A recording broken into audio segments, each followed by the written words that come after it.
Topic 6: Management, Leadership and the Internal Organization.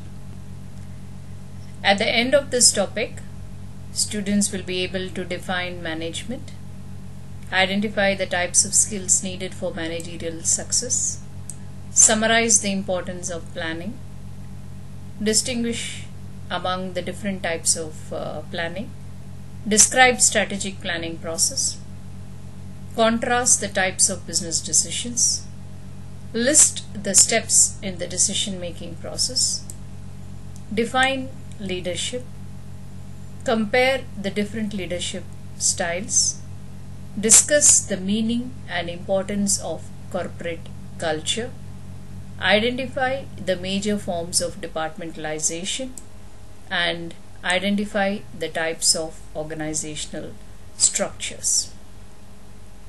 Once a business is established, it requires efficient management to make it successful. Internal management is a controllable factor, and when proper planning is made and implemented, there will be smooth business operations. While business decisions are made, certain criteria is to be followed in order to be systematic and scientific in approach.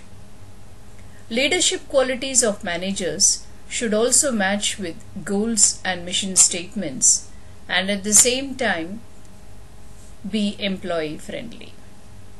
The culture that is adopted within an organization is also a factor for good employee management.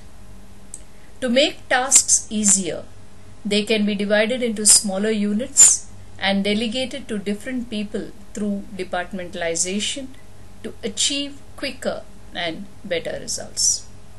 The hierarchy of an organization should also be well defined through the organizational structure to avoid confusions, delays and conflicts, and to make all understand their positions and role plays within an organization.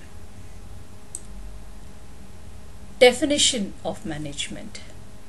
Management is the process of achieving organizational objectives through people and other resources. There are three hierarchies that have been commonly identified. The first one is the top management, which includes positions like the CEO, the CFO, and the executive vice presidents. They devote most of their time to developing long-range plans, set a direction for their organization, and inspire the company's executives and employees to achieve their vision for the company's future, and spend much of their time building good relationships between company and the public. The middle management is the next hierarchy. This includes positions such as general managers, plant managers, division managers, and branch managers. They focus attention on specific operations, products, or customer groups, and are responsible for developing detailed plans and procedures to implement the firm's strategic plans.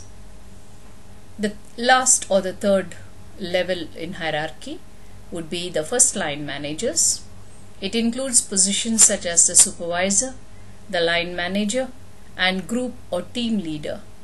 They are directly responsible for assigning non-managerial employees to specific jobs or evaluating their daily performance. They work in direct and continuing contact with the employees who produce and sell the firm's goods and services, and are responsible for implementing plans developed by the middle managers, which is often accomplished by providing technical assistance and motivating workers. There are different types of skills required for managerial success. Let us now discuss about that. Technical skills.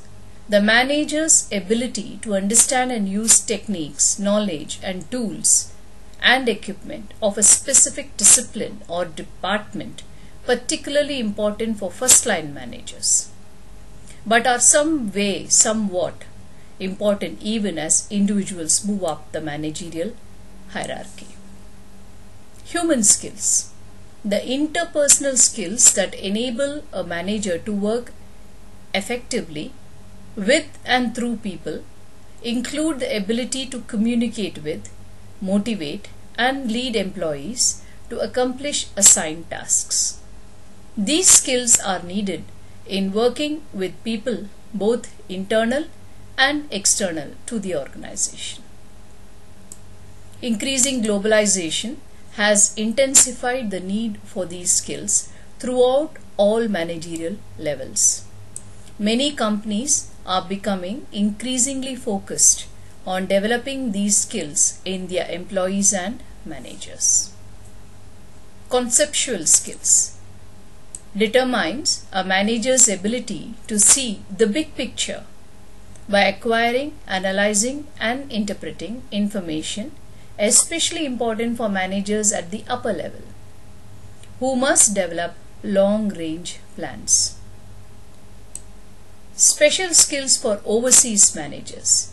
As companies expand overseas, their managers must develop additional skills such as learning local language, understanding and appreciate cultural customs, and understanding and appreciating practices and expectations of the foreign business environment. Even when individuals have the technical and conceptual skills to be successful abroad, cultural shock and stress can result in failure. Psychological testing is being used to select individuals for overseas managerial positions. And nowadays, special training and education is being offered to the manager and his family. So there is some sort of an importance of planning. Planning is the process of anticipating future events and conditions and determining the appropriate actions to achieve organizational goals. The business plan is a formal written document that states the firm's objectives and the specifics of resources needed and activities designed in order to meet these objectives. Plans help in establishing goals to be achieved and provide a purpose for existence. Plans are made through research and analysis, which proves a thorough study that has been conducted. This research helps in good understanding of the situation taken and will have effective results if implemented properly. Trial and error and unscientific methods cannot be adopted in business activities. Hence, plans show commitment and seriousness of the situation and will save a lot of time, effort, and money. Let us identify certain types of plans. The first one comes as strategic planning. It is a process of determining the primary objective of an organization and then adopting courses of action and allocating resources to achieve these objectives. It also evaluates conditions through a wide-angle lens to determine the long-range goals of the organization. Tactical planning. It involves implementing the activities specified by strategic plans, guide the current and near-term activities required to implement overall strategies. Operational planning creates the detailed standards that guide implementation of tactical plans. It involves choosing specific work targets and assigning employees and teams to carry out plans and focuses on specific functional areas such as production, human resource, or marketing. Adaptive planning. Regardless of level, strategic, tactical, or operational, adaptive planning needs to develop courses of action that are fluid and forward-looking. Contingency planning. allows a business to handle the possibility of disruptions from negative events such as natural disasters, terrorism, global events, or rapid economic downturns. Allows a firm to resume operations as quickly and as smoothly as possible while openly communicating with public, which involves training workers to respond to emergencies and consider safety and accident prevention to minimize the risk of the crisis in the first place. What is the strategic planning process? How does it go about? First, there should be a definition of the organization's mission. It is translating the firm's vision into written explanation of the firm's business intentions and aims. It is an enduring statement of company's purpose. It guides the actions of employees and performs customers with information and other stakeholders of the company the underlying reason for existence. It may be simple in the final form, but the development is one of the most complex and difficult aspects of strategic planning. Then we have to assess the competitive position or the current position in the marketplace. For this, SWOT analysis is required, which means the strengths, the weaknesses, the opportunities, and threats. This plan of review of reality leads to managers selecting the appropriate strategy to accomplish the organization's goals as it continues with an attempt to define the major opportunities and threats within the time frame of the plan. By addressing these potential obstacles, a firm can often overcome these problems. Forecasting. The process of estimating or predicting a company's future sales or income. Qualitative forecasting methods are subjective techniques such as gathering information from salespersons about their assumptions of future plans or talking to customers. Quantitative forecasting uses historical data and mathematical models to predict how the firm will perform. It is important because they guide the planning process and support decision making. Then comes setting objectives for the organization. These are sets or guidelines by which managers define the organization's desired performance in areas such as profitability, customer, and employee satisfaction. Then to create strategies for competitive differentiation. This will be the unique combination of a company's abilities and approaches that place it ahead of competitors. This could be either in human resource or in product innovation. Now to move on to implement or turning strategy into action. Begin to put strategy into action by identifying the specific methods and deploying the needed resources. In this stage, managers utilize human skills heavily because they need to communicate with the employees as to their expectations. Then comes monitoring and adopting strategic plans. It consists of monitoring and adopting plans when actual performance fails to match expectations. It involves establishing methods of securing feedback about actual performance, and the common methods include comparison of actual sales and market share data with forecast and utilizing information from suppliers and customers. So this is the strategic planning process. Certain business decisions are made on a routine daily basis, or sometimes it could be an out-of-way decision. So it is nothing but a process of recognizing a problem or an opportunity and finding a solution to it. Programmed decision involves simple, common, and frequently occurring problems for which solutions have already been determined. Non-programmed decisions involve complex and unique problems or opportunities with important consequences for the organization and may require a new approach. Now, the steps in decision-making process. How managers normally make such decisions?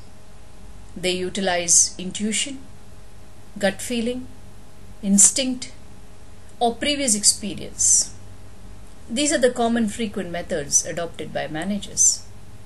However, information gathering and analysis can improve the quality of the decision, especially in important decisions. But there are certain steps that can be followed in a sequential manner.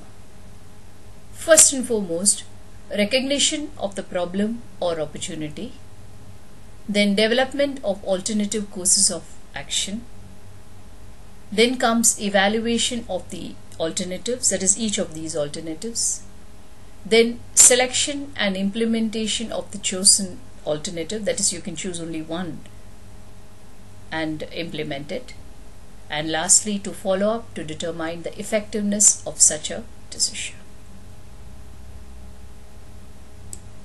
Let us look at leadership. Let us define it. Leadership is directing or inspiring people to attain organizational goals. Successful companies have found to have a common characteristic: powerful, visionary leaders, and it involves the use of power or influence, which may come from many sources, like the leader's formal position within the organization, the leader's expertise and experience, and their forceful personalities like sense of humor, energy, or enthusiasm. There are different styles that have been recognized by the management gurus. The first one is known as the autocratic. It is centered on the boss, who makes decisions on their own without consulting employees and expect prompt implementation of instructions. The next comes the democratic.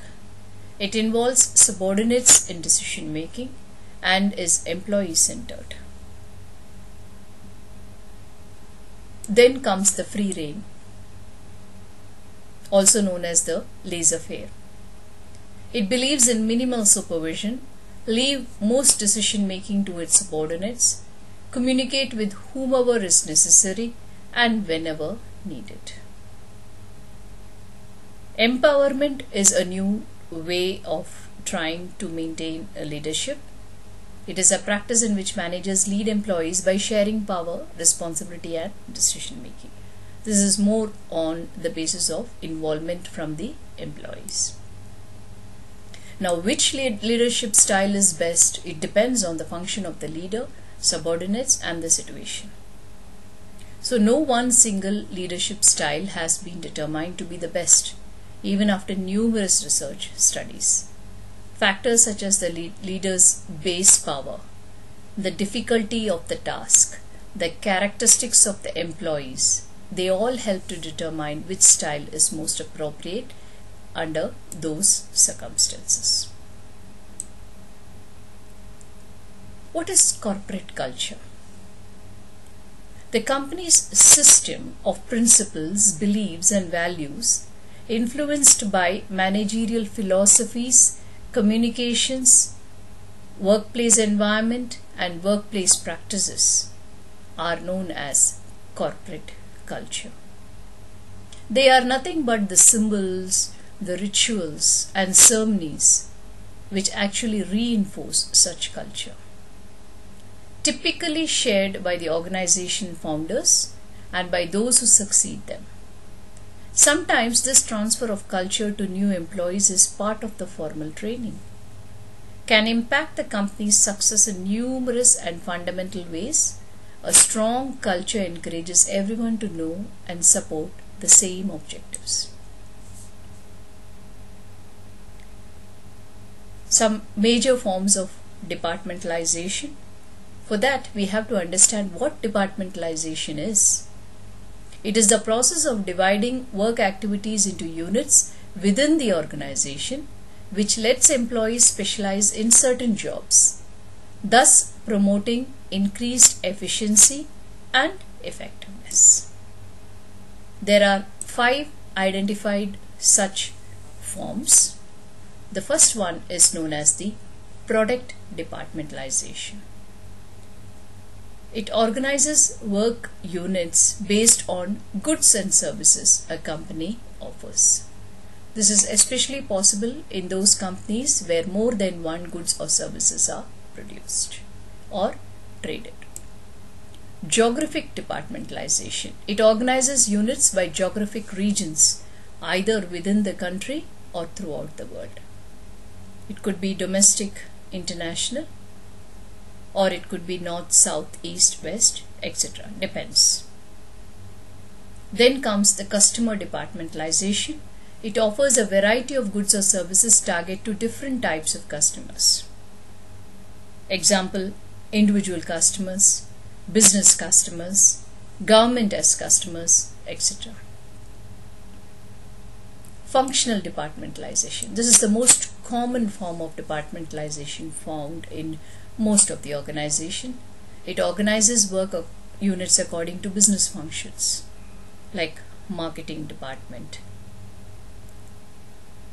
finance department, production department, etc. Process departmentalization. Work units are arranged in consideration that multiple processes may be needed to complete the production.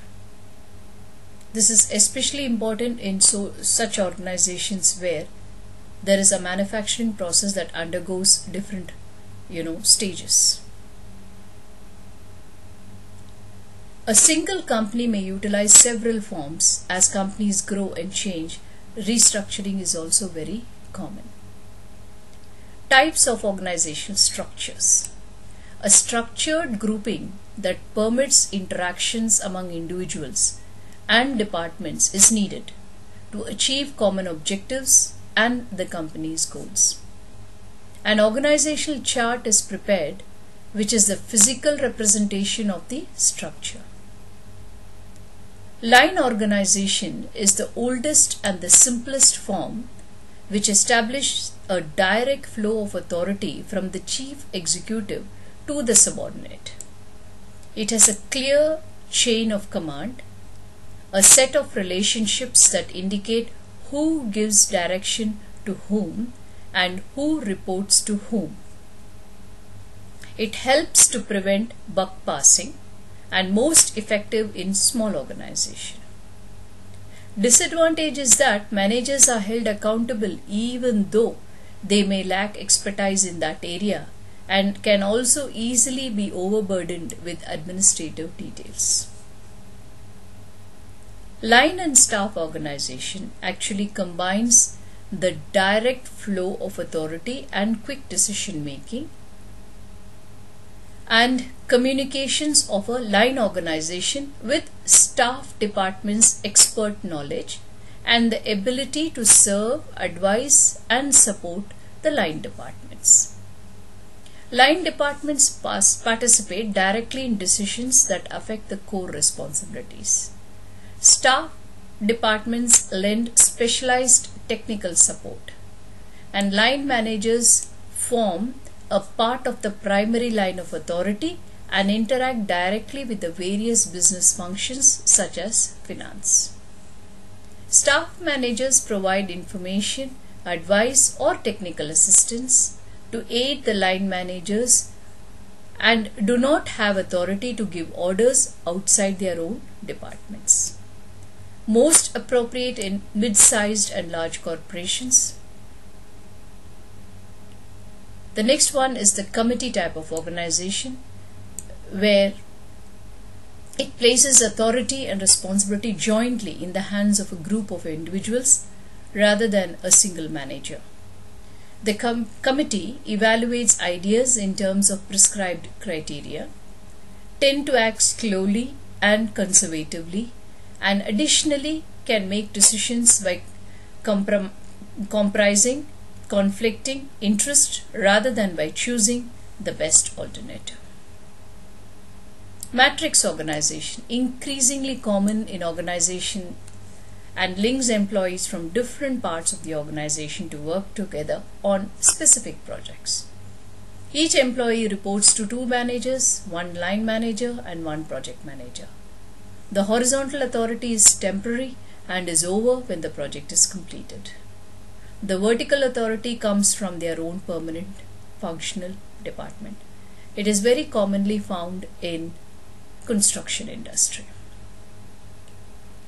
Thus, we come to the conclusion of topic 6, and we should be moving on to topic 7, human resource management and motivation.